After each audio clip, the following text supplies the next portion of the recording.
지난주에 살펴본 사도행전 11장은 안디옥 교회 성도들이 기근으로 어려움을 겪고 있는 예루살렘 교회 성도들을 위해서 바나바와 사울을 통해 구제 헌금을 전달하는 장면으로 끝이 났습니다. 11장 29절과 30절을 보시면 제자들이 각각 그 힘대로 유대에 사는 형제들에게 부조를 보내기로 작정하고 이를 실행하여 바나바와 사울의 손으로 장로들에게 보내니라. 그리고 오늘 본문 12장은 이렇게 끝이 납니다. 바나바와 사울이 부조하는 일을 마치고 마가라 하는 요한을 데리고 예루살렘에서 돌아오니라. 그렇다면 바나바와 사울은 12장에 나오는 야고보 사도가 순교를 당하고 뒤이어 투옥된 베드로가 기적적으로 구출되고 헤로드 왕이 벌레에 먹혀 죽는 이 모든 일을 생생하게 보고 들었을 것입니다. 그러면 왜 하나님은 바나바와 사울이 예루살렘에 있을 때 이런 일들을 일어나게 하셨을까요? 왜 그들에게 야고보 사도가 참수형을 당하는 끔찍한 일을 보게 하셨을까요? 반대로 성도들의 간절한 기도로 베드로 사도가 감옥에서 풀려나는 기적을 보게 하셨을까요? 왜 교회를 박해하는 헤롯이 비참하게 죽는 이 장면을 보여주셨을까요? 지금 바나바와 사울은 미처 몰랐지만 이제 곧 그들은 안디옥 교회의 파송을 받고 선교를 떠나야 됩니다. 이방 땅에서 낯선 사람들에게 복음을 전하는 것은 예나 지금이나 무척이나 어려운 일입니다. 그들이 당하게 될 고난은 불보듯이 뻔합니다. 유대인들이 교회를 핍박하는 것보다 더 심한 핍박이 기다리고 있습니다. 어쩌면 야고보처럼 순교를 당할지도 모릅니다. 실제로 나중에 사울은 순교를 당했지요. 하지만 어려움만 있는 것은 아니었습니다. 투옥 중인 베드로가 풀려나는 것처럼 극적인 구출을 경험하게 될 것입니다. 그러니 앞으로 선교 사역을 감당해야 될 사울과 바나바에게 하나님은 일종의 예방 주사를 놓고 계시는 것입니다. 선교지에서 이런저런 어려움을 겪게 될 때에 지금 예루살렘에서 경험한 일을 기억해내라는 것입니다. 그러니까 낙심하지 말고 끝까지 사명의 길을 걸어가라. 그 말씀을 해주시기 위해서 예루살렘에서 이 모든 것을 경험하게 하셨습니다. 우리도 마찬가지입니다. 그냥 적당하게 신앙생활 하다가 천국에 가는 것이 우리의 목적이 되지 않기를 바랍니다. 우리도 언양행전을 써내려가야 됩니다. 우리를 통해서 잃어버린 영혼들이 주님께 돌아오는 역사가 일어나야 됩니다. 영혼 구원하여서 제자 삼는 일에 우리 모두가 쓰임을 받아야 됩니다. 교회와 복음을 위해서 지금보다 더 열심히 헌신해야 됩니다. 그러기 위해서 우리에게 남다른 믿음이 필요합니다. 그래서 오늘은 언양행전을 쓰기 위해서 어떤 믿음이 필요한지를 살펴보도록 하겠습니다. 첫째로 하나님의 거절도 받아들이는 믿음이 필요합니다. 오늘 본문은 다음과 같이 시작을 합니다. 그때에 헤롯 왕이 손을 들어 교회 중에서 몇 사람을 해하려 하여 요한의 형제 야고보를 칼로 죽이니. 12사도 가운데 한 명인 야고보가 순교를 당했습니다. 그것도 참수형으로 말입니다. 스데반이 기독교 역사의 최초의 순교자라면 야고보는 사도 중에 최초로 순교한 사도입니다. 헤롯 왕이 손을 들어, 야고보는 정확하게 말하면 헤롯 아그리파 1세의 손에 세상을 떠나고 말았습니다. 헤롯의 가문은 정말 저주받은 가문입니다. 하나님과 원수가 된 집안입니다. 야고보를 처형한 이 헤롯, 이 헤롯의 할아버지가 누구인지 아십니까? 아기 예수님을 죽이려고 베들레헴에 있는 모든 남자 아이들을 몰살한 헤롯 대왕이 그의 할아버지였습니다. 또 그의 삼촌은 누구인지 아십니까? 자기 딸 앞에서 체면을 세우기 위해서 세례 요한의 목을 쳤던 헤롯 안티파스가 그의 삼촌이었습니다. 피는 못 속인다고 했나요? 이들의 피가 헤롯 아그리파 1사에게도 그대로 흘러나와서 이런 끔찍한 일을 저지르고 말았습니다. 그러면 왜 헤롯이 야고보를 참수시켰을까요? 3절에 그 이유가 나옵니다. 유대인들이 이 일을 기뻐하는 것을 보고. 헤롯은 유대를 통치하는 왕이기는 했지만 정통 유대인이 아니라 에서의 후손이었습니다. 그러니 정치적인 기반이 매우 약합니다. 자리를 유지하기 위해서는 유대인의 환심을 사야만 했습니다. 예나 지금이나 정치인들은 표가 중요하지 않습니까?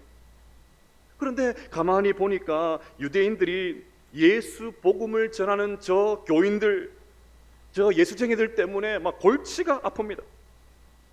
결국 유대인의 환심을 사기 위해서, 철저하게 자신의 권력을 유지하기 위해서 야고보의 목을 친 것입니다. 자, 그런데 저는 여기서 야고보 서다가 이렇게 허망하게 세상을 떠나는 것을 보면서 마음이 불편해집니다. 여러분, 야고보가 누구입니까? 그는 단순히 예수님의 12제자가 아니라 예수님께서 따로 챙기셨던 제자 가운데 한 명이었습니다. 예수님께서 변화산에서 영광스러운 모습으로 변화될 때에 그 현장에 있었던 3명의 제자 가운데 한 사람이 야고보였습니다. 그러면 그렇게 특별 훈련을 시킨 제자라면 오랫동안 성도들에게 말씀을 가르치는 게 교회적으로도 훨씬 도움되지 않을까요? 더욱이 앞날이 창창한 이 귀한 인재가 끔찍하게 칼에 맞아 죽어가는 그 시간에 하나님은 도대체 무엇을 하고 계셨습니까? 이렇게 허망하게 비참하게 세상을 떠나도록 버려두시는, 하나님께서 어떤 행동도 하지 않으시는 그 이유를 도대체가 모르겠습니다. 이것은 나중에 나오는 베드로와 비교를 해보면 더 이해가 어렵습니다. 베드로는 야고보와 같이 참수형을 당하기 바로 전날 밤 주님께서 보내신 천사의 손길에 이끌려서 그 철통 같은 감옥에서 안전하게 돌아왔습니다. 너무 불공평한 것 아닙니까? 차별 아닌가요? 누군가는 비참하게 죽게 하시고 누구에는 기적적인 방법으로 구출해 주시고, 베드로와 똑같은 사도였던 야고보의 입장에서 생각을 해보면 얼마나 주님이 야속했겠습니까? 그러면 하나님께서 이렇게 하신 이유가 뭘까요? 야고보는 죽이시는, 베드로는 살려주셨는데 야고보는 비참하게 순교를 시키시는 그 이유가 뭘까요? 모릅니다. 우둔한 저의 머리로서는 그 이유를 도대체가 모르겠습니다. 다만 야고보가 비참하게 참수형을 당했다고 해서 하나님이 실패하셨거나 사탄이 승리했다고 생각해서는 안 됩니다. 우리가 다 이해하지 못한다고 해서 하나님은 무능력하시다 그렇게 말해서는 안 됩니다. 야고보의 순교의 현장에 주님께서 어떤 기적도 베풀어 주지 않았다고 해서 주님께서 안 계신 것처럼 주님이 야고보를 사랑하지 않는다고 생각해서는 안 됩니다. 우리는 보통 좋은 일이 생기면 하나님이 하셨습니다, 하나님의 은혜입니다 라고 하면서 하나님께 영광을 올려드리죠. 죽을 병에서 살아 돌아오거나 가망이 없던 사업이 번창하면 하나님의 은혜입니다, 하나님 고쳐주셨습니다 그렇게 고백을 합니다. 네, 마땅히 그래야 됩니다. 하나님 아니고 설명 불가능한 기적이 일어날 때에 하나님 앞에 마땅히 영광 올려드려야 됩니다. 하지만 반대 상황에서는 어떻게 합니까? 간절하게 기도했는데 호전되지 않고, 열심히 기도했는데 상황이 더 악화되는 그때에도 과연 하나님께서 하셨습니다, 이것도 하나님의 은혜입니다, 이렇게 고백할 수 있으십니까? 솔직히 이런 고백보다는, 이런 고백은 꿈도 꾸지도 못하고 하나님께 실망을 하고 하나님께 분노하고 심지어 하나님이 없다고 하면서 불평, 불만을 터뜨리는 것이 우리의 모습이지 않습니까? 20세기를 대표하는 기독교 변증가인 C.S. 루이스가 고통의 문제라는 책에서 이런 말을 했습니다. 고통이란 귀먹은 세상을 불러 깨우는 하나님의 메가폰이며 만사가 잘 돌아가고 있다는 환상을 깨뜨리는 데 도움을 주어 하나님이 반항하는 영혼의 요새 안에 진실의 깃발을 꽂을 수 있게 한다.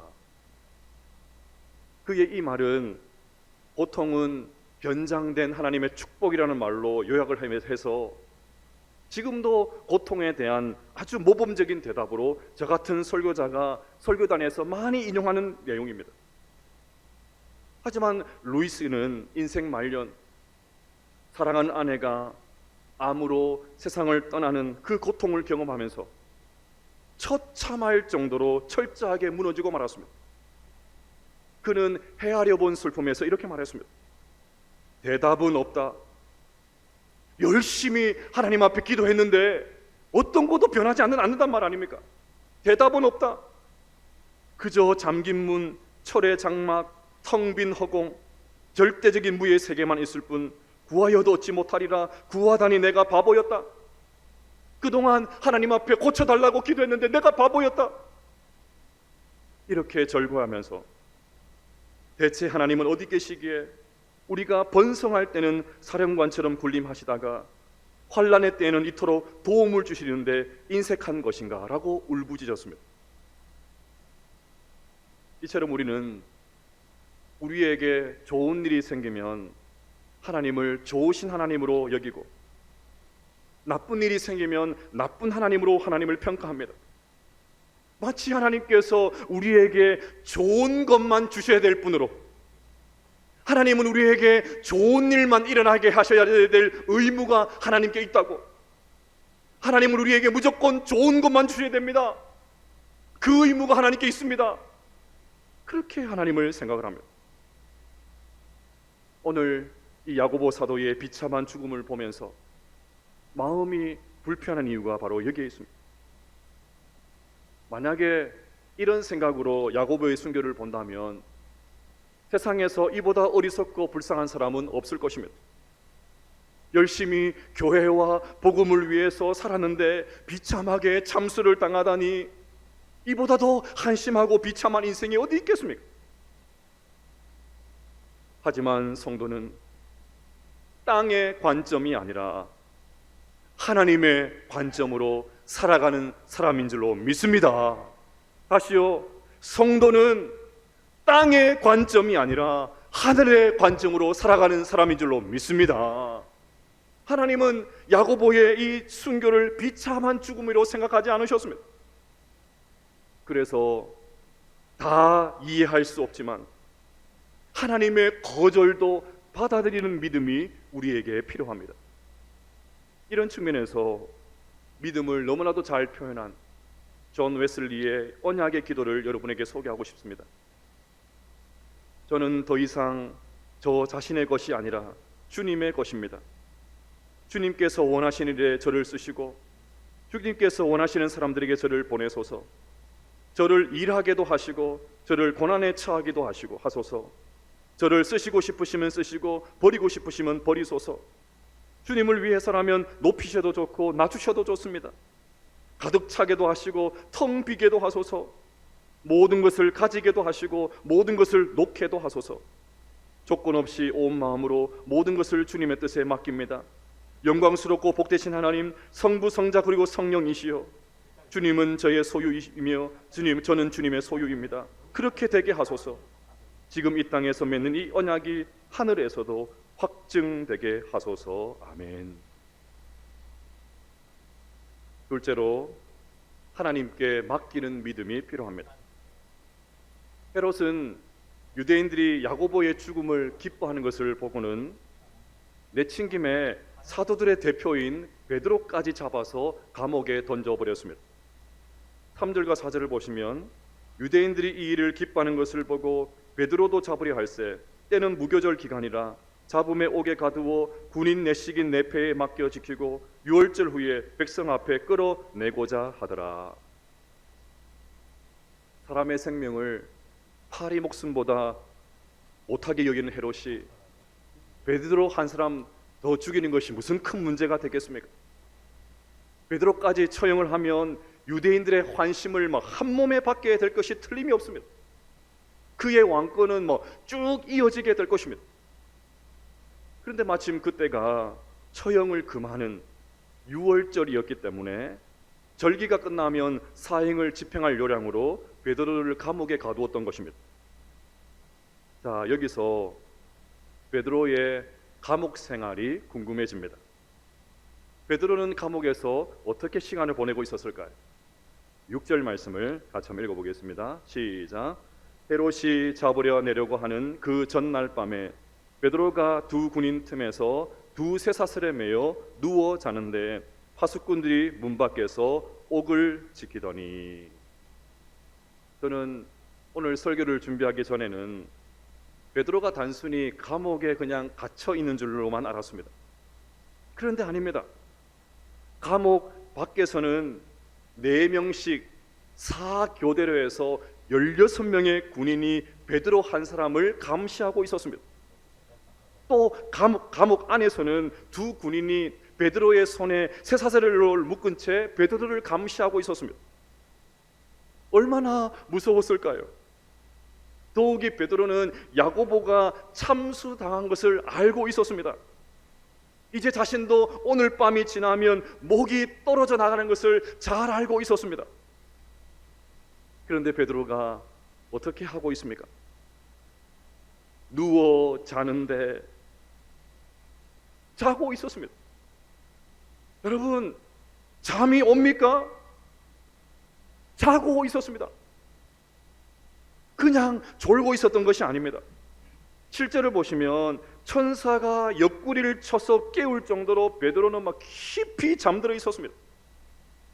8절을 또 보시면 띠도 신이고 겉옷도 다 풀어제치고 마치 집에서 자는 요량으로 편안하게 세상 모르게 잠을 자고 있었습니다. 이것만 아닙니다. 9절을 보시면 얼마나 정신없이 잤던지 천사의 안내를 따라서 감옥을 따라 나오면서도 이게 현실인지 꿈인지 분간을 해내지 못했습니다. 천하태평, 이때 쓰는 말 아니겠습니까? 천하태평. 이런 무딘 사람이 세상에 어디에 있습니까? 여러분, 베드로가 어떻게 이럴 수 있습니까? 이전에는 어떻게든 한번 살아보려고 3번이나 예수님을 부인한 사람이 베드로였지 않습니까? 괜히 예수님의 제자였다고 말했다가 나도 저 십자가체형을 받게 되면 어떻게 되나, 그게 두려운 나머지 예수님께서 보고 계신데도 뻔뻔하게 3번씩이나 부인했던 베드로이지 않습니까? 그랬던 베드로가 어떻게 목숨이 왔다 갔다 하는 이 급박한 상황에서 태연하게 이렇게 깊이 잠을 잘 수 있다는 말입니까? 이유는 하나밖에 없습니다. 베드로가 부활하신 예수님을 만났기 때문입니다. 이 땅에서의 삶이 끝이 아니고 영원한 삶이 있다는 것을 확실하게 믿었기 때문입니다. 사도 바울의 고백과 같이 우리가 살아도 주를 위하여 살고 죽어도 주를 위하여 죽나니 그러므로 사나 죽으나 우리는 주의 것이로다. 만약에 내 생명이 여기서 끝난다고 해도 주님께서 나를 버리시지 않는다는 것을 확실하게 믿었기 때문입니다. 이 믿음이 있었기 때문에 모든 것을 하나님 앞에 다 맡겨드리고 베드로는 쿨쿨 태연하게 세상 편하게 잠을 잘 수가 있었던 것입니다. 인생 수업이라는 책에 나오는 이야기입니다. 고속도로를 달리던 저자가 앞에 있는 차들이 급정거하는 바람에 자신도 급브레이크를 밟으면서 백미러로 뒤에서 오는 차를 보았습니다. 그런데 뒤에서 오는 차는 정지할 기미를 보이지 않고 그냥 돌진하고 있었습니다. 아, 이렇게 해서 세상을 떠나는구나, 그 생각을 하고 눈을 감고 숨을 깊이 들이쉬시면서 운전대를 꽉 잡고 있던 손을 내려놓았습니다. 이 위기의 상황을 그대로 받아들이고 그 상황에 자신을 온전히 맡긴 것입니다. 이윽고 큰 충격을 느끼게 되었고 저자는 이내 정신을 잃고 말았습니다. 얼마의 시간이 지났을까요? 다시 정신을 차렸을 때에 놀랍게도 어느 곳 하나 다친 데가 없이 멀쩡했습니다. 그녀의 앞뒤에 있는 차는 모두 박살이 났고 운전자들은 역시 중상을 입었습니다. 이 저자의 차도 종이장처럼 구겨져 있었지만 그녀만큼은 멀쩡했습니다. 현장에 출동한 경찰이 말을 합니다. 운전대를 잡았던 손을 내려놓고 긴장을 푼 채 그 상황을 받아들였기 때문에 생명을 구할 수가 있었습니다. 오늘 이 극한의 두려움 상황 속에서 태연하게 잠을 잤던 베드로가 나중에 베드로전서 5장 7절에서 이렇게 말을 했습니다. 같이 한번 읽어보겠습니다. 시작. 너희 염려를 다 주께 맡기라. 이는 그가 너희를 돌보심이라. 한 번 더요. 너희 염려를 다 주께 맡기라. 이는 그가 너희를 돌보심이라. 할렐루야. 요즘 폭염과 열대야로 잠 못 이루는 분들이 참 많이 계십니다. 하지만 그것과 별개로 경제적인 문제로, 자식들에 대한 염려로, 건강의 어려움으로 이미 오랫동안 잠을 이루지 못하는 분들도 많이 계실 줄로 압니다. 너희 염려를 주께 맡기라. 이는 그가 너희를 돌보심이라. 이 극한의 상황에서 모든 것을 맡기고 실제로 태연하게 잠을 잤던 이 베드로가 자신의 삶으로 증명해낸 이 말씀을 오늘 이 시간 확실하게 붙잡게 되시기를 바랍니다. 그래서 모든 염려를 주님께 다 맡기고 믿음으로 살아가실 수 있는 우리 모든 성도님들 다 되시기를 주님의 이름으로 축복합니다. 마지막 셋째로, 부족한 기도도 응답해 주신다는 믿음이 필요합니다. 야고보의 순교와 베드로의 투옥 소식을 들은 처음 교회 성도들은 역시나 기도하기 시작합니다. 5절을 보시면 이에 베드로는 옥에 갇혔고 교회는 그를 위하여 간절히 하나님께 기도하더라. 이번만이 아니었죠. 베드로는 이전에도 감옥에 갇힌 적이 있었습니다. 그때도 처음 교회 성도들은 베드로를 위해서 간절히 기도했습니다. 그때 풀려난 베드로가 가족에게 간 것이 아니고 곧장 기도하고 있는 성도들을 찾았지 않습니까?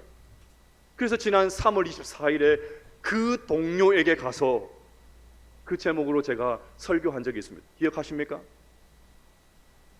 기억 안 하셔도 괜찮습니다. 누군가 널 위하여 기도하네. 누군가 널 위하여 누군가 기도하네.